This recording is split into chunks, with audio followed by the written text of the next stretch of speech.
guys, balik lagi sama aku Valen di Bisik-Bisik Bincang-Bincang Asik. Di episode kali ini kita masih akan ngobrolin soal attachment style.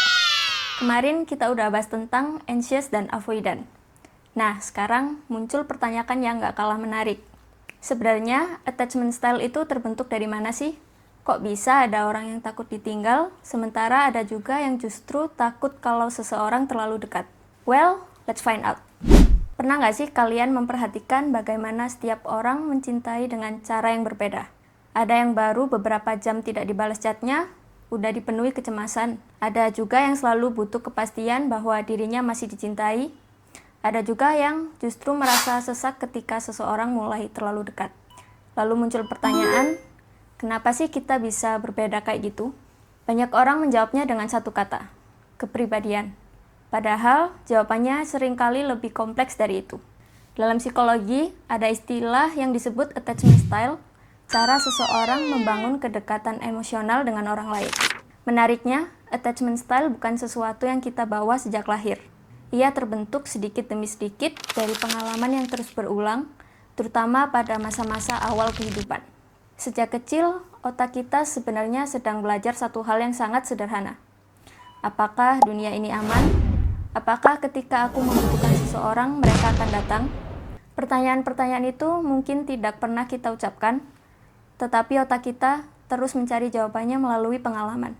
Bayangkan seorang anak yang menangis karena ketakutan. Setiap kali ia menangis, orang tuanya datang, mereka memeluknya, menenangkan, membuatnya merasa aman. Lama-kelamaan, anak itu belajar bahwa emosinya tidak berbahaya, bahwa meminta bantuan bukanlah kelemahan, bahwa orang lain bisa dipercaya. Ketika dewasa, ia lebih mudah membangun hubungan yang sehat, ia tidak terlalu takut ditinggalkan, tapi juga tidak takut untuk dekat. Bukan karena hidupnya selalu sempurna, melainkan karena sejak kecil ia memiliki fondasi rasa aman. Mereka biasanya disebut secure. Sekarang bayangkan situasi yang berbeda. Seorang anak yang kadang dipeluk, tetapi di lain waktu justru diabaikan. Hari ini ia mendapat kasih sayang, besok ia dimarahi karena menangis. Lusa ia kembali dipeluk. Kasih sayang yang tidak konsisten membuat otaknya belajar bahwa cinta itu tidak pasti. Akhirnya ia mulai berpikir, kalau aku ingin dicintai, aku harus berusaha lebih keras. Kalau aku tidak sempurna, orang akan meninggalkanku. Pola seperti ini sering terbawa hingga dewasa. Bukan karena ia haus perhatian, tetapi karena sistem di dalam dirinya terbiasa hidup dalam ketidakpastian. Itulah mengapa sebagian orang selalu membutuhkan validasi, mudah overthinking, atau sangat takut kehilangan seseorang. Biasanya mereka disebut anxious. Di sisi lain, ada anak yang belajar pelajaran yang berbeda. Ketika ia sedih, tidak ada yang benar-benar mendengarkan. Ketika ia takut, ia diminta diam. Ketika ia menangis, ia dianggap berlebihan. Lama-kelamaan otaknya mengambil kesimpulan. Tidak ada gunanya bergantung pada orang lain. Kalau aku ingin aman, aku harus mengurus semuanya sendiri. Maka ketika dewasa, ia terlihat sangat mandiri, sulit membuka diri, sulit meminta bantuan, dan ketika hubungan mulai terlalu dekat, ia justru menarik diri.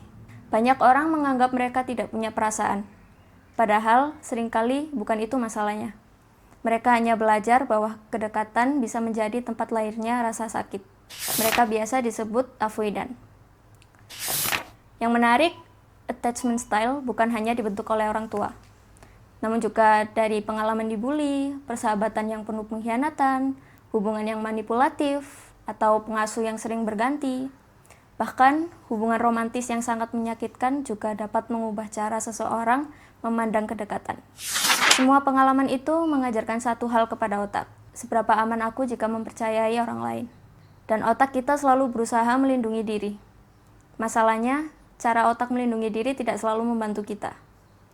Kadang ia membuat kita mengejar orang yang tidak pernah memilih kita. Kadang juga ia membuat kita lari dari orang yang sebenarnya tulus. Bukan karena kita bodoh, tetapi karena otak lebih memilih sesuatu yang terasa familiar daripada sesuatu yang belum pernah ia kenal. Bahkan jika sesuatu yang familiar itu menyakitkan. Namun, ada satu hal yang penting untuk diingat. Attachment style bukanlah vonis. Ia bukan label yang menentukan masa depan hubungan kalian. Ia hanyalah hasil dari apa yang pernah diajarkan hidup kepada kalian, dan sesuatu yang dipelajari bisa dipelajari ulang. Mungkin prosesnya tidak cepat, dan mungkin juga akan terasa tidak nyaman. Tetapi setiap kali kita mulai mengenali pola kita sendiri, belajar berkomunikasi dengan lebih sehat, dan bertemu orang-orang yang memberi rasa aman, perlahan otak kita juga belajar bahwa tidak semua kedekatan akan berakhir dengan luka. Karena pada akhirnya kita mungkin tidak memilih pengalaman yang membentuk kita.